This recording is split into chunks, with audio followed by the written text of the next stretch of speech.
Nashville Antique Restoration.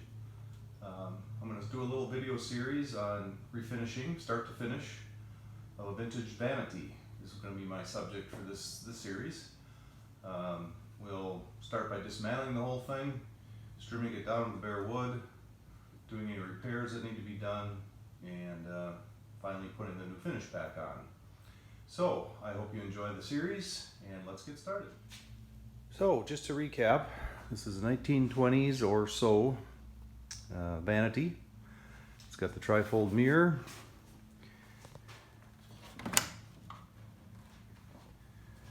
and it's a little bit of carving.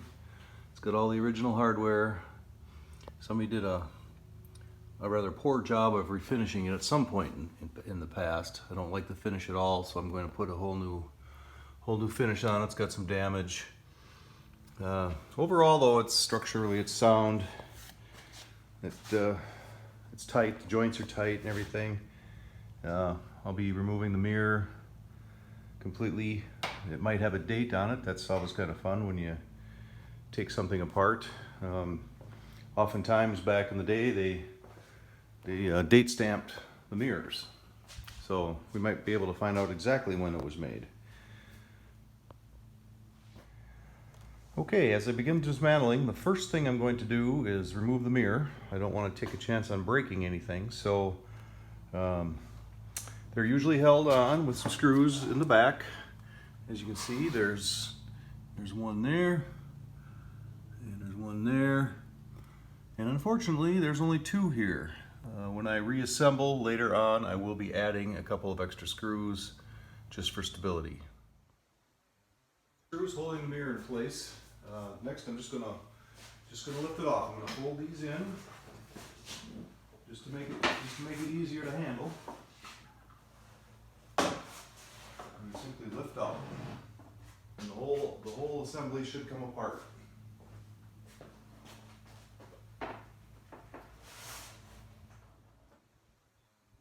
Taking the mirror off the dresser, and I've got it on my table. I've just got a little table I built here. It's on wheels. It's got some storage underneath for some tools. It's at a right ergonomically correct height, so you might as well be comfortable if you're going to get the work done. So the mirror is trifold, like I said before. It's got, another thing is the padding on the table. I always like to put down a blanket, an old rug, some cardboard, something to protect the woodwork, the glass, anything from any undue scratches. So a little precaution now will just save you more work having to fix scratches and that down the road. So I've got 4 hinges that hold the 2 wings on. There's two hinges on each wing, and of course I'll take those off, and then we'll take the mirrors out, and you'll be able to see the framework. The 3 pieces of the mirror, they're in separate sections now. I put the hinges in my trusty coffee can. When I'm taking something apart, I like to put all the pieces, all the hardware into something like this, an ice cream pail or something, so you can keep it all together. So when it comes time to reassemble, you're not searching around for all the parts. And on that note, whenever possible, I try to reuse the original parts. If I'm trying to be authentic with a piece, I want to make sure I use the pieces that were used when it was manufactured. Once you've got the trifold mirror dismantled, is to take the actual mirrors out. Usually they're upholstery tacks of some sort, or small brads in the back. I've always found that these older pieces, almost always a piece of plywood, or sometimes it's a piece of cardboard, but usually it's something a little more substantial, like a piece of plywood. These are just small little tacks. I don't know if you can see them there or not. There again, I will keep those for reuse when I put it all back together again. So, trying to be careful not to do any more damage if necessary. Pry up gently. Couple little nails there that actually will pull right through. That's not a big issue. I'll just take them out with the pliers later. And probably not even bother reusing them. The tacks should be sufficient.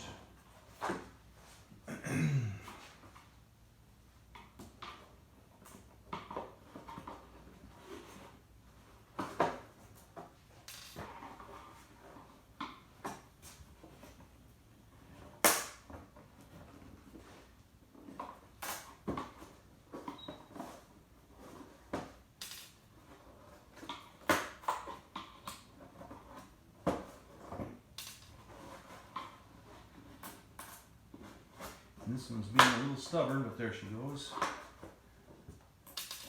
Okay, one more little nail here.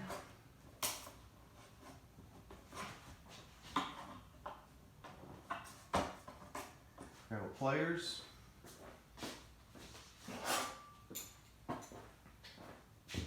Pull that out. And the board should look off. A couple little nails I missed here, I guess.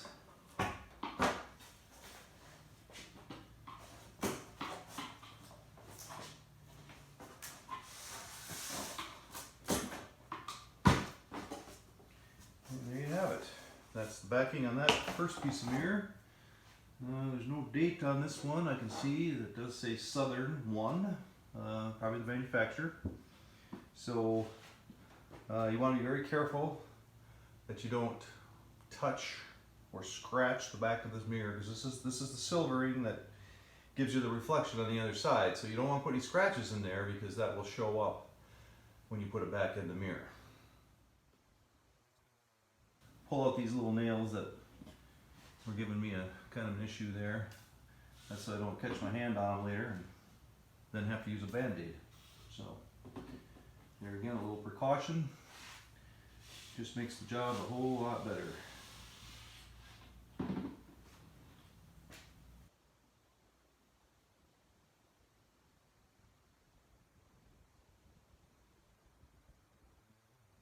Smooth surface, that means all the nails are off.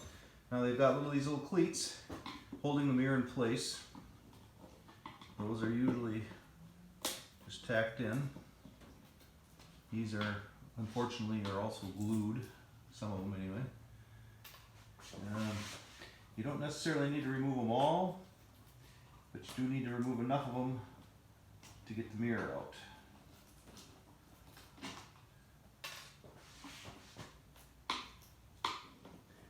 You want to be very careful around the edge of the mirror. You don't want to put any undue pressure on the edges. You could very easily split your mirror. And replacement mirrors and heavy glass and all that, but there again, it's not original, and it's just an added cost that you don't want to have to bear.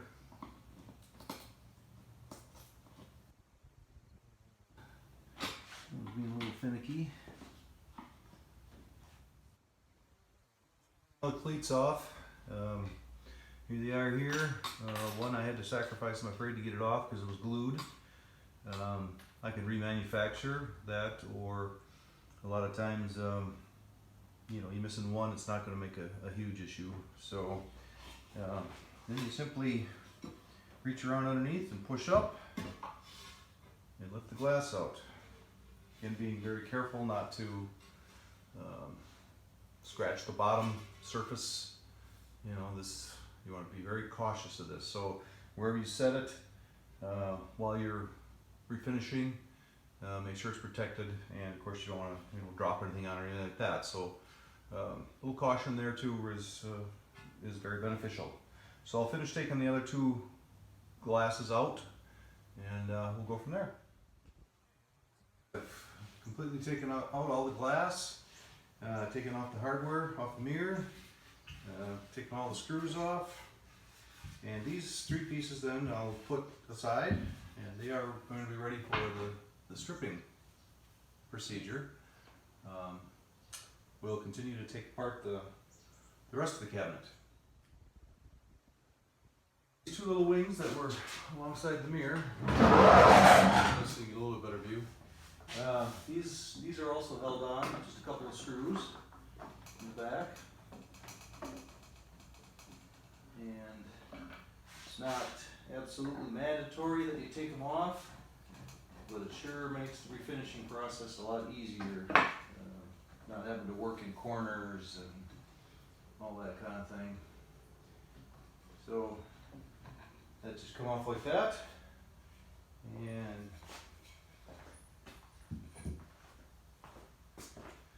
on the other side,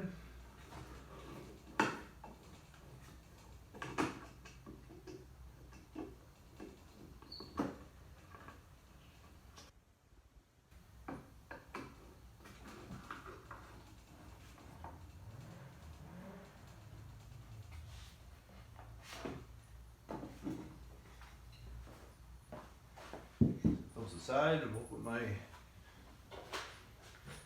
put the hardware course in my little coffee cup. Now let's see, we can always take a look at what else we can do. This piece will come off.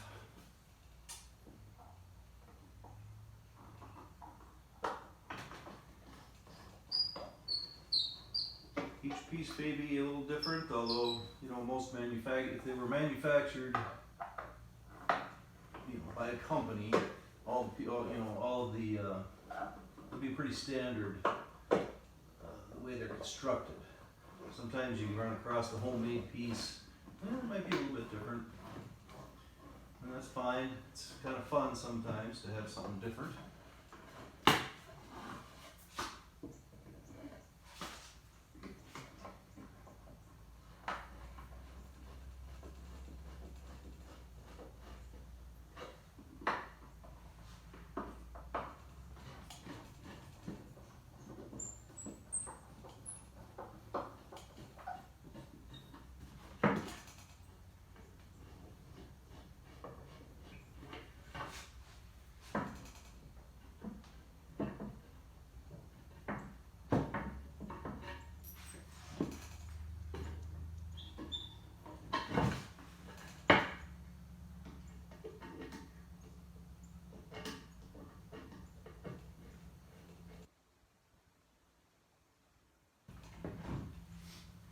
It's a little bit stripped, and we can go over that.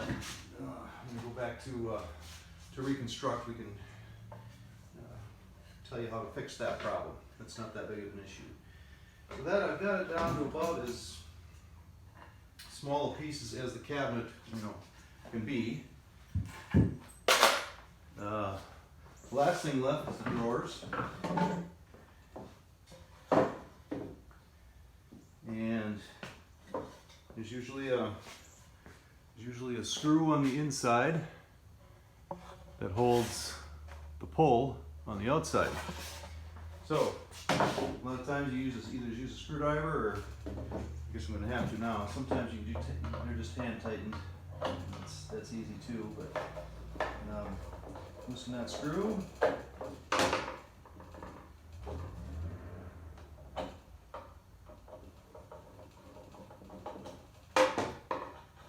And that just comes right out, and I always screw them back together so that when it comes time to reassemble, you've got all your pieces there.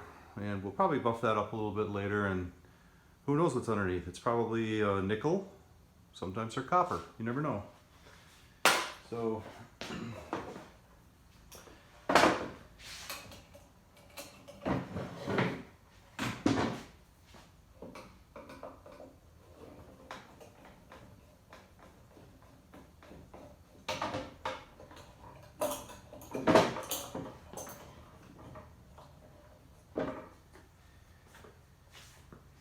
they don't look like they're copper. You can tell by the back, probably a brass of some sort. But the screws are actually copper, which is kind of unusual. So there again, I'll put that back in there. And these, you've got to pull like this. A lot of times there'll be a little hole at the bottom and that's for a small screw.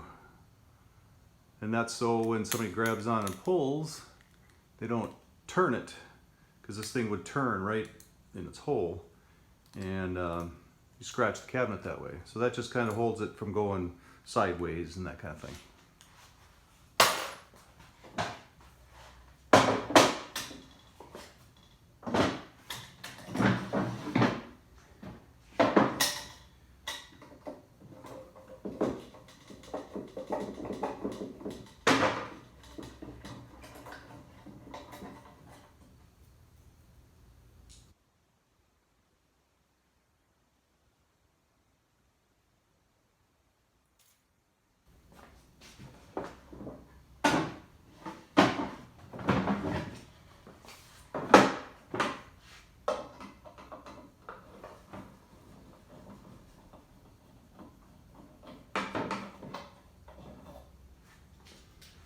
You can see it's not real complicated. It's not too time consuming, but the more you can break your piece down, just the easier it's going to be to get your refinishing done. Oftentimes, even these drawers, I'll be able to take the floor out of the drawer. These I can't. They're all glued together. A lot of times this base will actually come out. There's just a nail in the bottom that holds this piece in place. But unfortunately, these are not. So I'll have to refinish these as is. I'll have to sand them. It just takes a little extra time, but it's doable.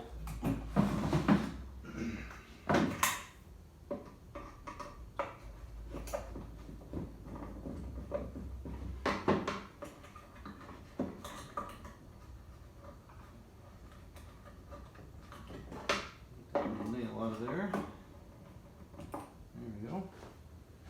Put them in my handy drawer.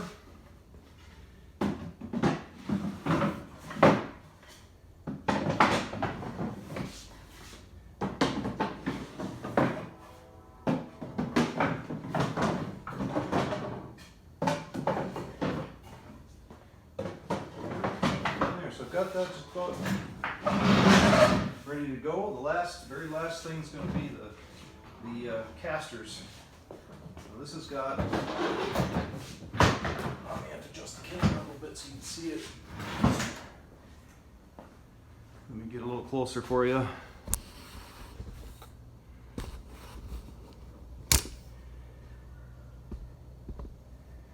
These are the old wooden casters, probably original. You usually just pull right out. There's a spot there that receives them, a metal spot. They're designed to fit that way. I like to get them out of the way because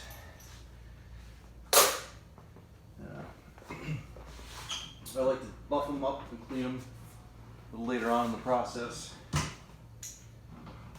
before I put them back in. Maybe you can get a little shot of oil if need be. I don't want to put too much on because you certainly don't want to get oil on your carpets or anything like that.